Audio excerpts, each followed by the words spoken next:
I remember days they used to laugh at me.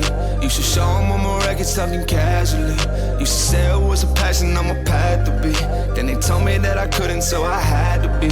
Tell me what they really think about it now. Used to hate it, but I guarantee they're proud. Had to do it just to show them that I could, yeah. Now I finally think I took it where I should, yeah. Had a jokes on you and now you're on and laughing. I did a whole lot of winning. Look, it came from a passion. I see a whole lot of no ones I could see now in public. And that may think a lot of things, man. At least think something, now you the judge. And now tell me where you ended up, yeah. Look, I bet it was a simple job, yeah. Look, I went and took a different route, yeah. Look, that's why my life is different now. Back in my feelings, look, when I wasn't so gifted and I was learning to do this, and all I heard were the critics, and I don't blame you for that shit. Look, I was way out the basis, but I just needed some talent so I could wait this to greatness, oh yeah. You ain't ever think this, no, no, no. Stop me while I started, homie, whoa, whoa, whoa. Now this shit settled, it's go better and better, but I'll always remember, yeah, yeah. Welcome back to That1 Podcast. It's your boy C-Roc here. I'm in the home studio here today because I have a friend and client here. Kayla Logue is with us, and she's going to share with us why she's that one, what makes her that one, and what goes into that. And of course, we want to hear her story as well. But I want to welcome everybody, whether you're watching or listening. I appreciate your listenership or your viewership and the support that you've given That1 Podcast. And as you guys have seen, we're doing some in studios as we go on tour throughout the country.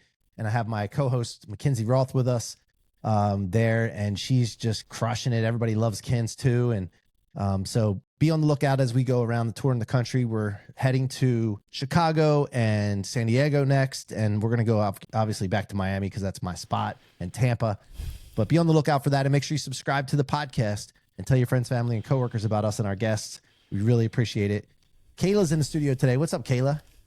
Hi, thanks for having me. I'm excited to be here. Yeah, my pleasure. And you've been getting out on podcasts lately and doing your thing, but you're also, an entrepreneur that understands the importance of podcasting and getting your message out and branding out. When did you start to realize that as an entrepreneur that it was important to really build a brand? It was when I started writing my book, and I was so naive to the whole process because I was like, I want to write a book, and I have a book and I have a message that I know I need to share. And that was literally the only reason I wanted to write it. It was a book that I knew I would have loved to have a couple years prior. And that was my whole intention behind it. So I kind of did things a little backwards. And once I started writing, I was like, okay, people need to know who I am and that I have something to say. And I've really found that podcasting is the most authentic, easy way to put out the message, and it's not curated, it's conversational, and it's a lot more fun because you can connect with people all over. But yeah, it was quick when I realized if I have a message that I want people to hear, which I know I do, you gotta start putting it out there. And like I said, podcasting for me has been an amazing avenue. Yeah, well, if you're like me, I felt like I was that one and ready to go, and people should know about me already. And when I wrote my book too, I was doing the same thing. And then I had to start doing the podcasting and yeah, I mean, I don't know if were you like that too, or you're like, listen, people need to know, like they already should know about me. I think it's like out of a weird way, yes. Not ego-wise, not necessarily like full-blown ego-wise, but like you felt like you wanted to help people and you knew something. Oh, for sure. No, I mean, I was like, I have a message that everyone in this world must hear, which is also the reason I was like, yeah, let me just go write a book about it. And of course it's funny because I've talked to people, and if you've written a book, obviously you're the same way. I'm sure it's like, okay, from the beginning when I wrote that book and to now, how much different I think, how much growth I've had. I'm like, wow, I need to write like 5 more books, which is a whole other process in itself. But yeah, no, I totally get that mindset. I got a lot of ideas to write about too, but I'm like, I don't want to go back through that process again. So exhausting. It's so exhausting. When you're going through editing, you got to reread it every time the editor touches it. And then it's like, I don't know about, did you also feel like this? As I would read it over and over again, I'm like, everybody knows this stuff. I take it for granted what like I know, I guess. And I'm like, everybody knows this. Is this really important to get out there? And I feel like everybody knows this stuff, but yeah. By the time I read it for like the 20th time, I was like, I don't even know if I like this book anymore. I was like, I have to stop reading it. And then the audiobook was really hard, recording that. Oh, I didn't even do that. Oh, I don't know why I didn't do that. That was arguably harder than writing it to a certain extent, because by the end of it, I was like, I'm done. I'm never reading this book again. I don't even want to know. But no, I mean, it's great. It's a really cool experience, and it's definitely the book that needed to be written. But whew. Did your book have like your story in it too, or was it all like just content on knowledge that you have? Yeah, no, it was definitely personal stories. So it required a lot of deep digging, vulnerability that I wasn't, when I first went into it, I wasn't really sure I wanted to share, and then realized I had to share it for the message to be relayed accordingly. Yeah. So yeah, it was almost like a healing, purging process, as well as sharing things that I was like, hey, this is where I went wrong. Don't do this, Very therapeutic, right? Very therapeutic, but also, it was definitely written in a way that you could almost put yourself in my shoes, or easily take a story or experience of yours and say, oh, okay, this makes sense. This is how I can get out of this, or, really kind of just like shifting you out of that stuck mindset. Yeah. Now, what's your book called? It's called Always Squeezing Lemons. Okay. And where did that come from? So, I mean, I love metaphors. I think they're just the best way to describe more complex topics, in a simple, fun way. And lemons are nice and bright.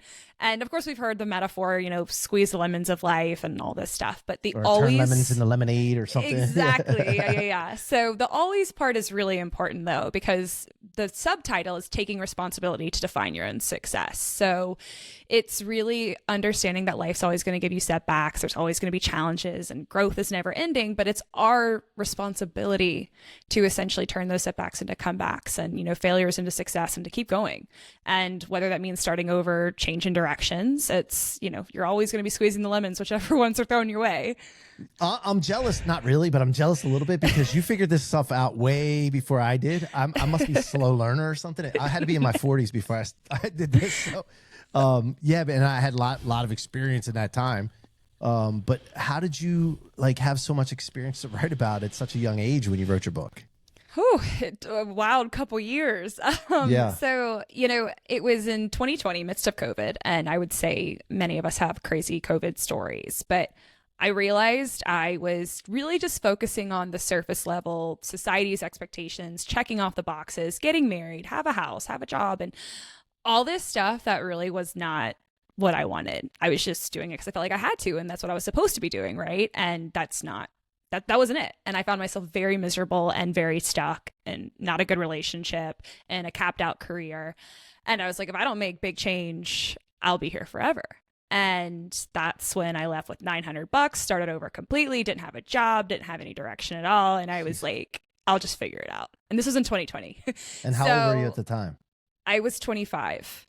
Jeez. And turning 26. Yeah. So I was, just like, all right, let's go. I don't know where I'm going, and I don't know what I'm doing, but I'll figure it out. And kind of lived like a modern day gypsy for about a year, which was kind of cool. Bounced around, saw some friends, experienced things that I hadn't in my early 20s, and then landed a job in real estate and land development in Charlotte, North Carolina. So had a lot of personal, financial success, but also grew a lot, met a ton of people. And from there, I realized that I wanted to go back more into a space that I could make more of a contribution, rather than just focusing purely on the consumption of this and that, and really wanting ownership in things and having way more control over my destiny in my life. And so that's how I've really dove into the entrepreneurial space. Okay, so all right, let's slow down and go back now. First of all, let's go to childhood. Okay.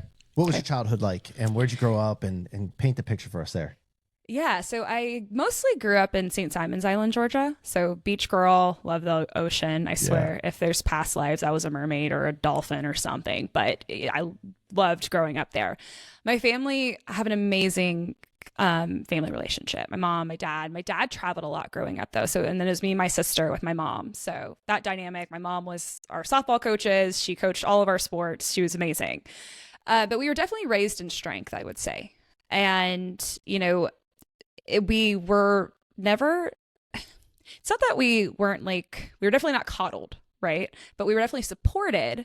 But at the same time, showing vulnerability and emotions, I feel like we hindered that a little bit growing up. I think it was more so, I call it the athlete mentality, because we played sports our whole lives. Like that's really what my sister and I were ingrained in. And I call it the athlete mentality as like, rub some dirt on it, suck it up. So anything that kind of came our way, it was just like, on to the next thing. All right, move on.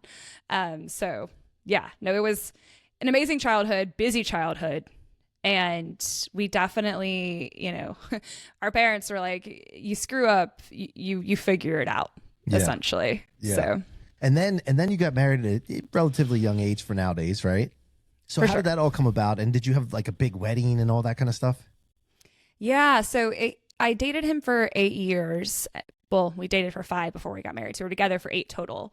And it was my college sweetheart, essentially. And my parents were college sweethearts, so kind of saw that dynamic. They played sports, they met each other. We played sports, we met each other. So I think I was just kind of following into that timeline. And yeah, so we had a beautiful wedding down in Florida, Captiva Island. It was like the picture perfect wedding.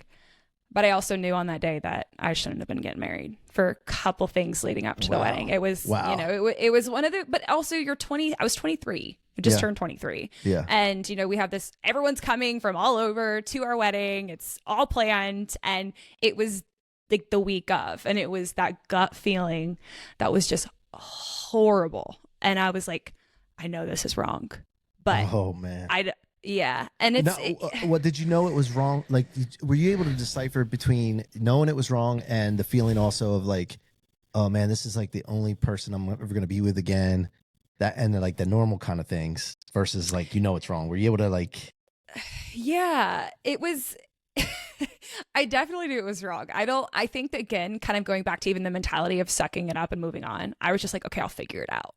And which is definitely not what you do when you're getting married. It's 100% the wrong approach, but that was the approach that I had taken, and I've always figured it out. But that definitely really made me check myself in just about everything that I do, and it's one of those things where you don't regret life at all. And everyone always, that's the biggest question I get. Do you regret getting married? And I'm like, no, I don't at all. I just am disappointed in myself that I didn't acknowledge how I really felt and didn't act on it, because not only did I cause myself pain, but I caused him pain. I caused family pain, and the longer you drag things out that are not meant for you, it's way harder. It's hard to have the hard conversation, but it's way harder when you drag it out and have to have it much later too. So, Yeah, well, I talk about this all the time. It's a confront issue. Right? We have something that we know we need to confront, and sometimes it starts subconsciously, but when it becomes conscious and aware, then the longer you take, the more pressure builds up.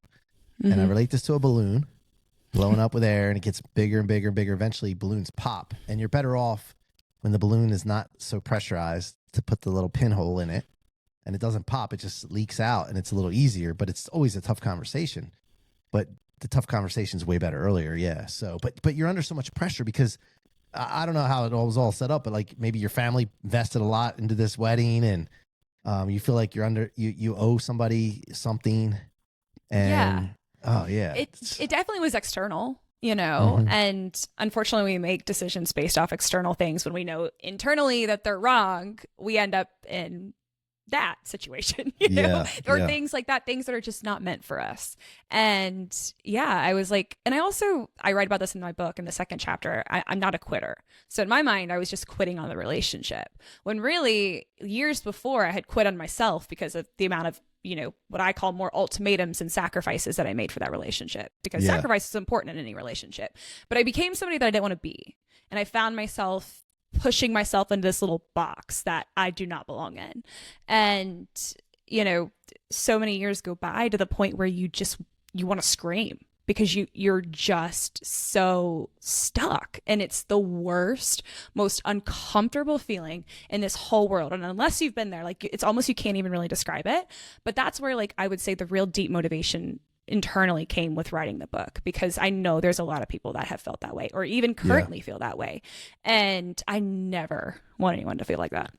Yeah. And what was the box that you got put in? Really just focusing on, like I said, the things that I felt like I should be doing, checking off the societal timeline standard boxes, just going through the motions. Even growing up, we're so structured now, I think it's definitely changing, but it's go to school and like all the way through college and go to college, get this degree. And then you get out and you're like, the heck do I do? You know? Yeah. And we're so structured in the sense of doing the next thing. You're supposed to go to class, listen to this, person, and do all these things that you don't even have the opportunity to really be creative on your sense. And I found myself just continuing that and not really being authentic to myself. And then for that 3 years, was it like tough the whole time? Or did it get better at some points or?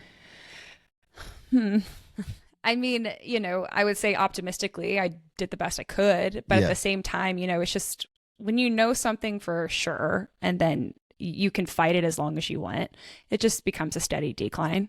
Yeah. And of course, like a relationship, up, down, up, down, up, down. But really, I would say it was just down, up, down, up, down, up, right? Like all the way down to the bottom where it was just like, I can't do it anymore.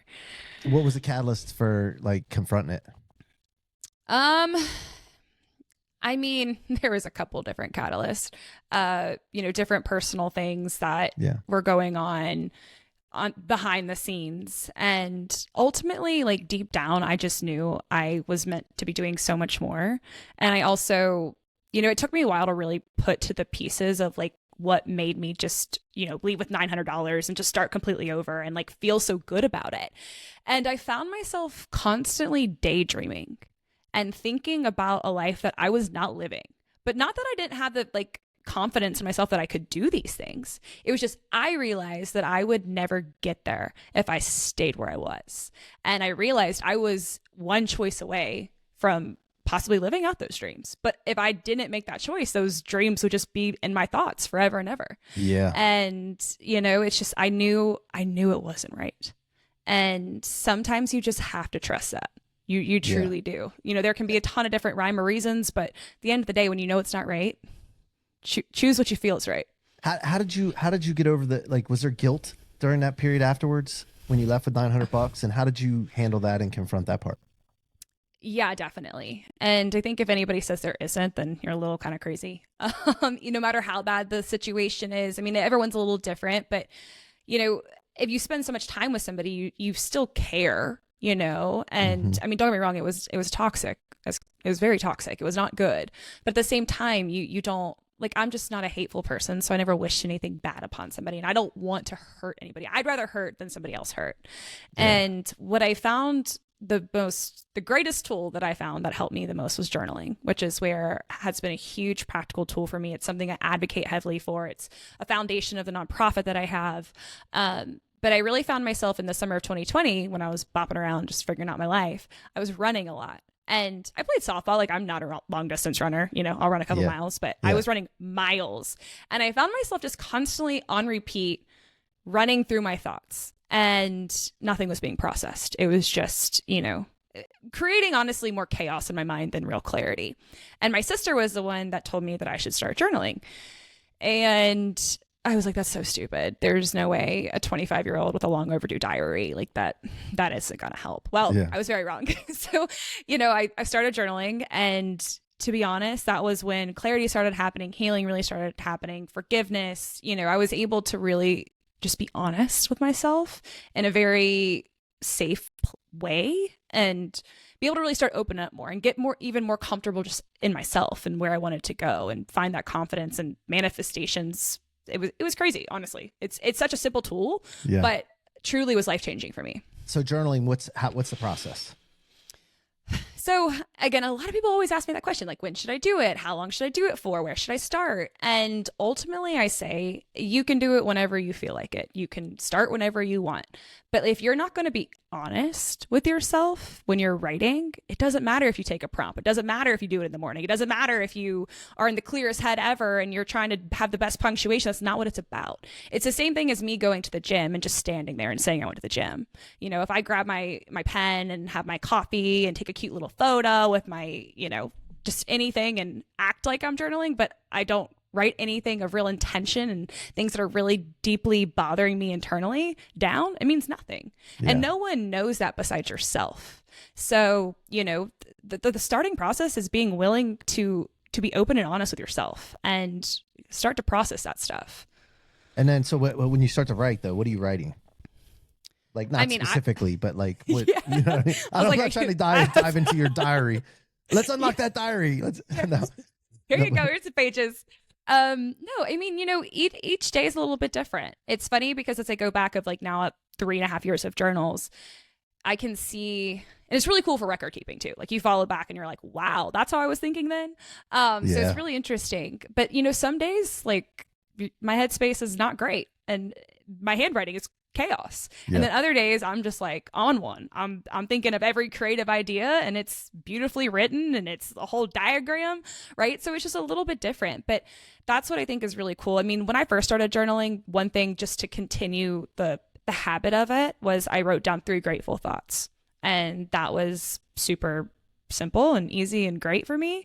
I found as I started, growing and building, I wanted to hear more perspectives of, successful people and like how they apply things along those lines. And one I really liked was from The Gap and the Gain. And it was write down 3 wins from the day and 3 wins for tomorrow. And that helps you kind of really not only give yourself credit for this particular day, but stay organized and prioritize for the next day ahead.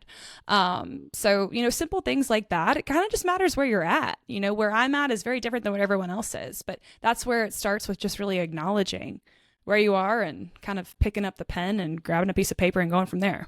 And then you started getting more clear-minded when you started to do this? Like, did it happen like right away? Did it take a little while? Here's the reason I'm asking this, okay?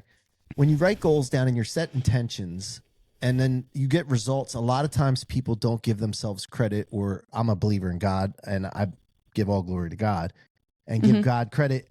You basically pawn it off to happenstance or coincidence or luck. And you basically put that result on a pedestal and it's like, wow, I can't believe that happened, because these results are amazing when you do these things.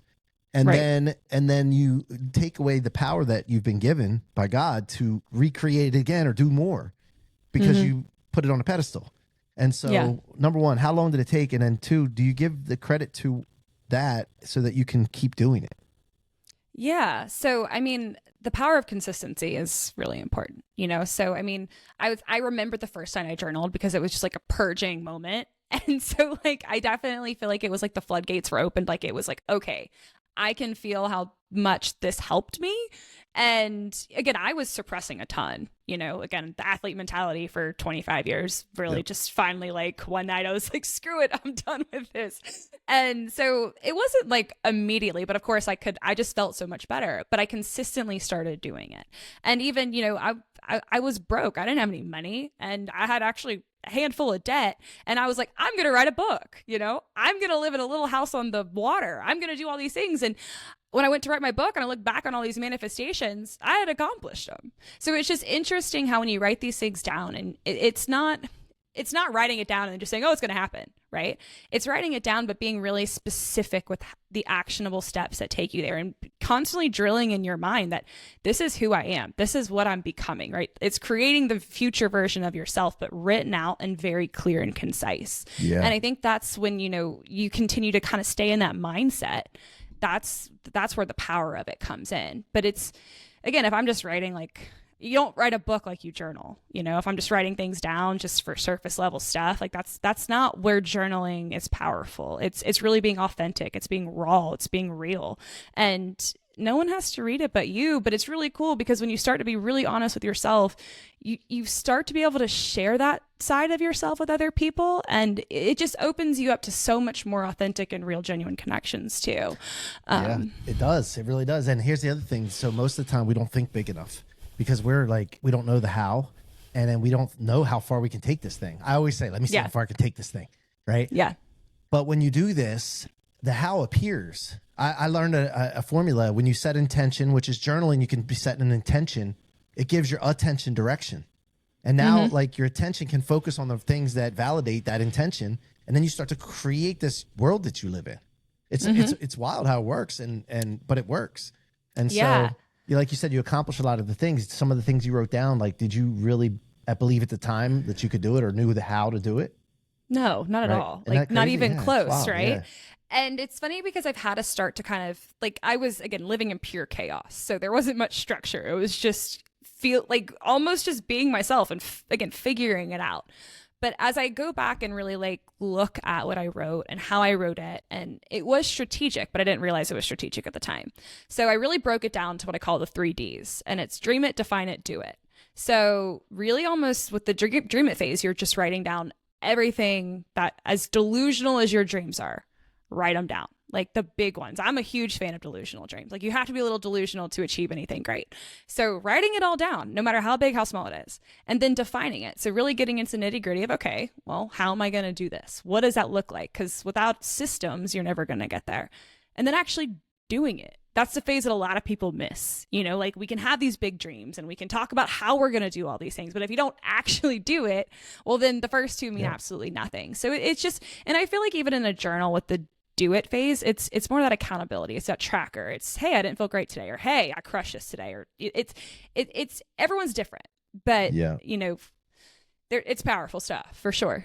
Yeah. And have you noticed that, speaking of that one, right? Have you noticed the success you've had after that, right? Where you went into real estate and then you even confronted that and you were like, this isn't what I wanted. Like, we'll talk about that part too. But like every time you've had success, it's you were separating yourself from the crowd, right? You're figuring out ways to be different and lean into the things that made you different, like the quirkiness, the weirdness, whatever, finding your strengths and leaning into those things. Even your weaknesses can become your strengths, right? Did you notice that too, as you were having success in some areas? Oh yeah, for sure. And I always say, like, if you're living the way you should and doing the things that, you know, feel right, it doesn't feel forced. Don't get me wrong, it's hard work, but you don't wake up being like, oh, got to do this today, or, oh my gosh, this is just dragging on. Like, that's not how life operates. Like, you're acting in your authentic wavelength. Everything just flows, momentum builds. And you can definitely feel when things aren't right, especially when you get used to that feeling. Because it's just, life is hard. Don't get me wrong. It can be hard, but we get to choose our hard. And ultimately, it shouldn't feel like a roadblock every time you're doing work.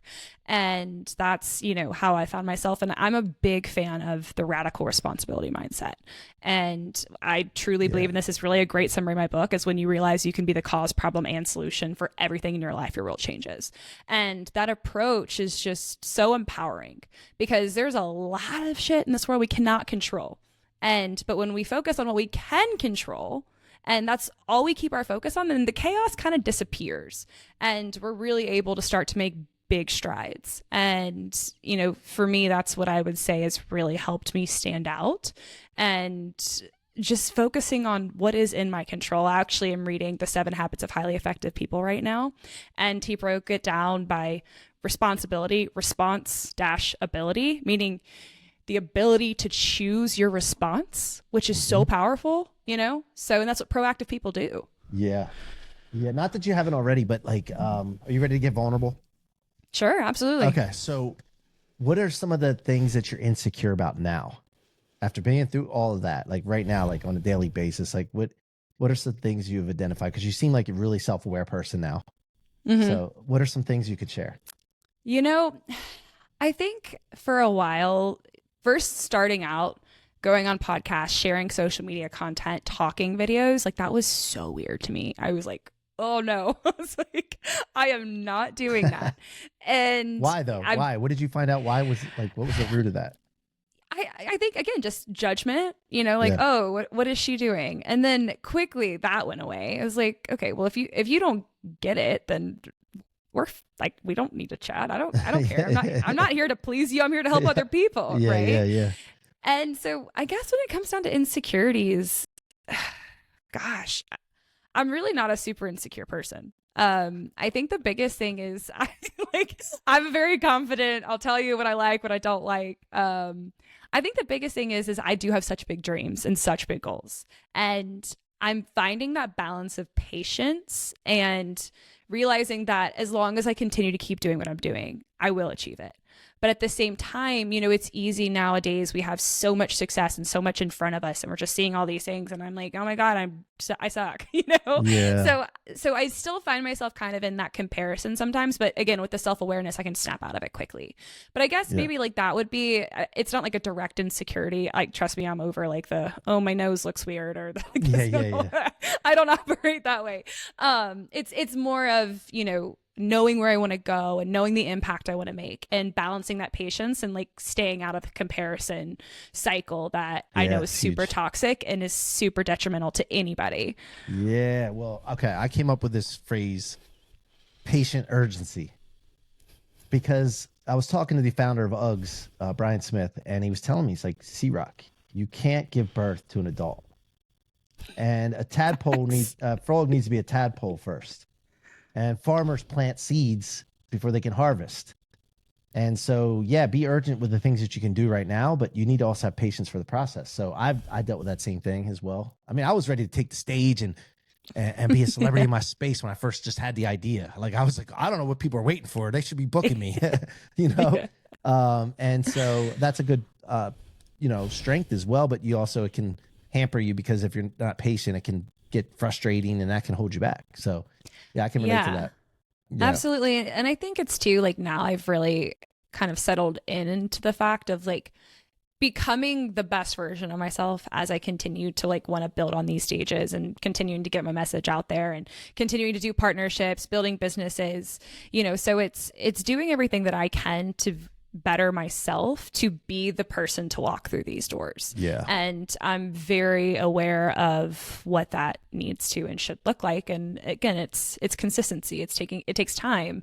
But ultimately at the same time, yeah, like you can't birth an adult. That's great. Yeah. I love that. Would hurt, wouldn't it? Birth already hurts, I hear. But I haven't done that yet. But no, absolutely not. I've seen it twice in person, and I imagine it is pretty painful based on what I saw. It's funny. One of my kids was being born, and the doctor looked over at me when he was tending to my wife, and he's like, "Mike, are you okay?" And I was like, I must have had a wild look on my face watching what was going on. All right, so then you got into real estate, and then you had to confront something else because you were like, "Yeah, this is not fulfilling," or whatever, right? Like, take us through that part. Yeah. So I loved the job definitely at first. And I think what I really loved about the job, because it was such a different niche type of real estate. It was for a land development company, very shark eat shark environment, male dominated industry. And I come in and I have no idea what I'm doing. No one wants to help me. And so I just had to figure it out. Right. And I did very well. I was their top sales producer my first rookie year. So gained a lot of respect, made a lot of connections, and that part of it, the relationship building, the connections was what I really loved about that job. The people that I've met that I still have great relationships with is wonderful. But I realized that it was just chasing the next sale. And it was such a crazy grind and working for somebody else and not really building ownership in anything for myself. And I'm like, I'm working day in and day out and making great money. But at the end of the day, like, there's no time freedom here. I work 7 days a week and I'm on everyone else's beck and call. And I was like, this is not how I want to operate. And I started to find too, even like my first full year, I won the top sales producer title, won the Rolex. It was a whole huge thing. And then I wrote my book. And then I found, people that I didn't know reach out and be like, oh, your book changed my life. And I felt better in that moment than I did when I won a Rolex, so don't be wrong. That was really cool. But at the same time, on a daily basis, like, what did I really want? Like, what really fulfilled me? What really lit me up? Like, where can I truly make impact? And I found myself again, I'm like, okay, I'm going to be stuck in another box if I just stay here. Like, this was definitely what I needed to get me to where I am now, but I can't, I have more. There's way more out there. And I definitely found myself, again, capped out there. I was like, there's no more growth. There's no more opportunity. And I was confused. I definitely was confused. I'm like, now I don't know what to do. It's like, what do I do next? Because the money's good, right? I mean, it was very good. And I mean, I came from having no money to making a ton of money very fast. But again, you've worked in real estate and you know what those sales are like. And it's one of those things where you're like, do I really walk away from this? But at the same time, you work so hard. Like, no money is given to you. Like, that is all earned commission. And those are long hours, stressful hours, exhausting hours. So it's not just like, oh yeah, a bunch of real estate agents make much money. Well, the good ones do. The good ones make money, so. Yeah. And so how did you figure out like the next step to what to make money at? So the book definitely triggered a lot for me internally and wanting to do something else. But it was actually my partner and I, we've been dating for actually exactly a year now. And we were best friends and we worked together. And it was the end in the real estate? Yeah. Okay. Yeah.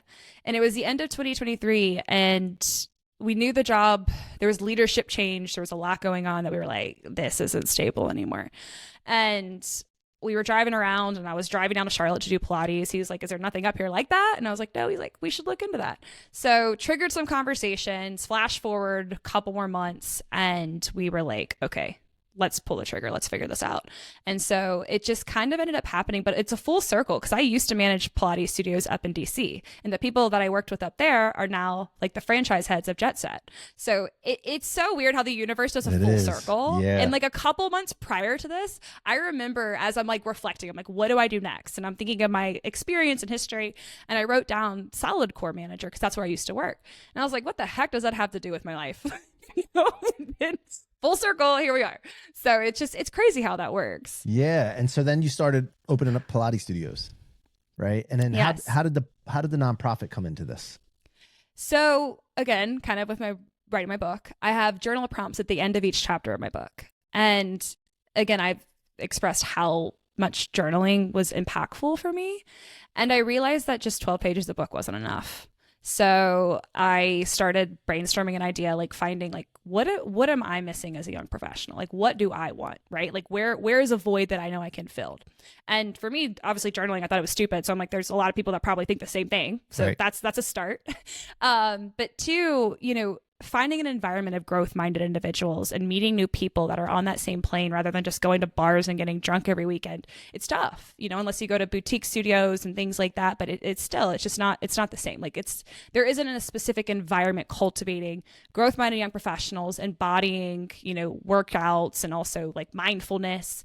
And that's when Moving Towards came about. So we do quarterly events and we host workshops. So it's a workout for the body, a workshop for the mind. So we do some sort of physical activity. Then we cover some sort of mental health topic that's not necessarily mainstream, but a lot of young professionals struggle with. So anxiety, confidence, this next one we're doing overcoming burnout. And then we provide journals for everybody.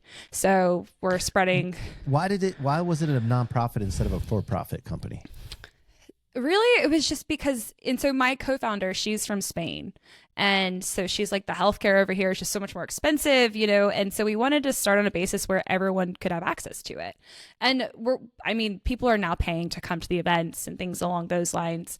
But we just felt like with the impact, the way we wanted to make it, starting it out with a nonprofit made a little bit more sense. But Gotcha. We're transitioning into some like for-profit collaborations and sponsorships, and obviously on the nonprofit side.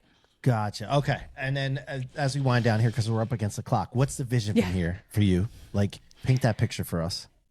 Yeah. So, we're going to keep growing the Pilates studios and definitely really wanting to expand Moving Towards. We have the full business plan. We're working trying to work on tons of big sponsorships, wanting to get it into more cities than just Charlotte, because that's currently where we're located. So we have our newest fundraising initiative being Operation 1 Million Journals. So big lofty goal out there, but we have a handful of different things in terms of collaborations, events. So between Moving Towards and Jet Set, that's really keeping me busy, but also I'm working on doing much more speaking, a lot of things, but at the same time, all within that same health wellness space, but ultimately helping and impacting other people too. Love it. I love it. I love it. So when we first spoke, I was in Ocean City on the phone, on a video phone. I remember. Have you been to Ocean City since you worked in DC? I have not actually. Okay, I didn't know if you went to the beach. I was there one night, very briefly. Yes. Yeah. Okay, gotcha. Because you mentioned DC, and I forgot you mentioned that before. But I was in Ocean City when this is where I live. But I didn't know if you had been here. So all right, cool. So where can people go deeper with you? Where should we send them? So my website literally has everything. KaylaLogue.com. Also, Instagram, Kayla Logue _ LinkedIn. But you can find that also on my website. My nonprofit's there. Book me for speaking, different podcasts, things along those lines. Work with me. It's all on my website. Amazing. Kayla Logue, everybody. Kayla, thank you so much for your time today on That1 Podcast with your boy C-Roc. Kins hasn't come on to these ones yet. I haven't gotten her on here yet. I'm really appreciating the fact that she's coming along with us on the in studio ones, but I might have to get her on these virtual ones soon. Yeah, that'd be fun. We got to get you in live in studio at some point. Yeah, I'd love to. I definitely want to meet you guys in person. This is super fun. Awesome. Well, we'll keep you in the loop on where we're going to be next. Thank you so much for your time today, and I appreciate you working with That1 as well, because you are That1. Yeah, thank you so much. I appreciate it. All right, hang tight while I wrap this up. Folks, thank you so much for being here on That1 Podcast with your boy C-Roc and Kayla Logue, sharing what makes her That1. Until next time, make sure you subscribe. Shout out to Dennis Postma and his team over at Motivation Success Network. We appreciate all that they do. Go check us out over there as well, or your favorite podcast platform. Make sure you subscribe. And until next time, be That1.